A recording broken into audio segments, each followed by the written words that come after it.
CHU de Cocody. Manche retroussée, la délégation des responsables de l'ANADER, conduite par le président du conseil d'administration, reçoit leur première dose de vaccin contre la COVID-19. Un acte à double objectif, contribuer à la réduction de la morbidité et de la mortalité liée à la pandémie, d'une part, et d'autre part, montrer la voie à suivre aux 2000 agents de la structure. Nous voulons montrer que vraiment il faut se vacciner. Vous savez que l'ANADER encadre le monde rural. Si nous ne sommes pas vaccinés, nous serons porteurs effectivement de maladies. Donc c'est pour dire qu'il faut se vacciner. Et le directeur général s'est vacciné. Tous les membres de l'ANADER vont se vacciner parce que nous travaillons le monde rural. Voilà. Pour le directeur général de l'ANADER, son institution se doit d'être en première ligne dans la lutte contre la pandémie à coronavirus. Distribution gratuite de masques, kits de lavage des mains et gel hydroalcoolique ont marqué cette campagne de vaccination. Occasion de veiller à la protection au quotidien des agents dans l'exercice de leurs fonctions.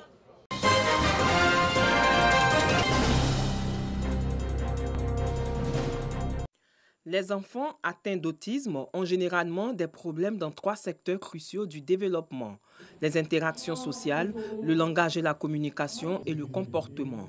C'est le cas de Nathan, 7 ans, en classe de maternelle. Il essaie de répondre à nos questions. Il y a une maladie. Oui, c'est une maladie. De la Côte d'Ivoire. Une des difficultés rencontrées par les parents d'enfants présentant des troubles de ce type réside dans l'établissement du diagnostic et la mise en place d'une prise en charge efficace. Il a eu des examens et il a été diagnostiqué autiste. Ce n'est pas du tout facile parce que je me rappelle bien qu'il y a une année, il y a une école qui nous a refusé l'accès à l'école pour l'enfant. Et il a dû rester à la maison pendant une année. Je souhaiterais qu'au niveau des écoles, que l'État essaie de mettre des agents pour pouvoir aider ces enfants-là, parce qu'ils sont très intelligents. Cette journée mondiale est donc l'occasion de sensibiliser la société à la problématique quotidienne rencontrée par ces familles d'enfants autistes. Un enfant qui a de l'autisme, c'est un enfant qui va avoir du mal avec les interactions sociales, rentrer en relation avec l'autre, réagir à la présence de l'autre, jouer avec l'autre, même réagir à l'appel de son nom. C'est un enfant qui va avoir du mal à comprendre la communication, à réagir, à parler. Souvent, ils peuvent parler, mais leur langage est parfois un peu particulier. Notre travail, c'est surtout au niveau de la prise en charge. La prise en charge, c'est de réduire ces signes, puisque l'autisme même, ce n'est pas une maladie, c'est un trouble. On ne peut pas guérir de l'autisme. Nous devons agir sur les symptômes. Donc, le travail de l'équipe de l'hôpital de jour, c'est d'agir sur les signes pour que l'enfant puisse intégrer la société. Plusieurs éducateurs spécialisés se relaient pour passer du temps avec les 17 enfants autistes du centre Marguerite Thébonlé situé au sein de l'INSP. La couleur bleue est celle choisie en ce jour pour contribuer au changement des mentalités et favoriser l'inclusion des personnes atteintes de troubles du spectre autistique dans la société. La recherche et le dépistage ont évolué et permettent un diagnostic de plus en plus précoce avec l'objectif d'une prise en charge mieux adaptée.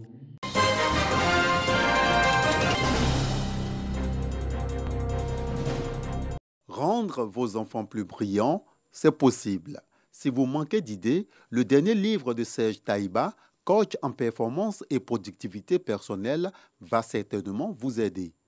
Dans son livre « Vos enfants plus brillants », l'auteur aborde des points qu'il définit comme révolutionnaires afin de mieux comprendre le comportement des enfants. Objectif, avoir une meilleure influence sur eux en tant que leader. En réalité, le leadership, c'est influencer. Mais comment rendre cette influence-là positive? Et c'est ce que j'aborde dans ce livre. Donc, comment le parent travaille sur lui-même? Comment il développe une amitié, une véritable confiance en lui et son enfant? Et surtout, comment il communique avec l'enfant au quotidien pour que l'enfant soit plein de confiance, pour que l'enfant soit motivé, pour que l'enfant soit engagé à se réaliser et à devenir le meilleur de lui. L'ouvrage est également une source d'inspiration de la promotion de techniques en leadership parental afin d'aider à réveiller le génie et la responsabilité qui sommeillent en vos enfants.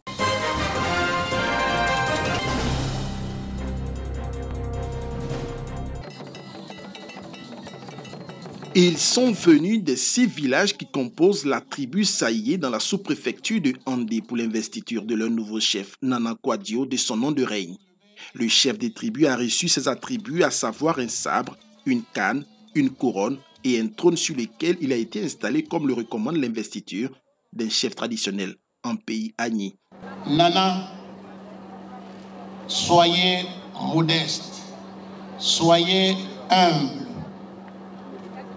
Nana, soyez respectueux de votre population et des us et coutumes. Le député d'Ara, promotionnaire du nouveau chef et parrain de la cérémonie d'investiture, a fait remarquer que Nana Kouadio incarne les valeurs d'un bon chef. Pour moi, une joie de venir l'assister parce que depuis notre enfance, on était ensemble. C'est un monsieur très respectueux et il incarne quand même des valeurs pour pouvoir assurer ce rôle, être le chef de tribu à Saïé. En tout cas, il mérite d'être le chef. Nana Kouadio, chef des tribus de la tribu Saïé, entend s'investir dans la cohésion de ses administrés, seule voie, dit-il, pour continuer le développement de leur localité dans la paix et l'harmonie.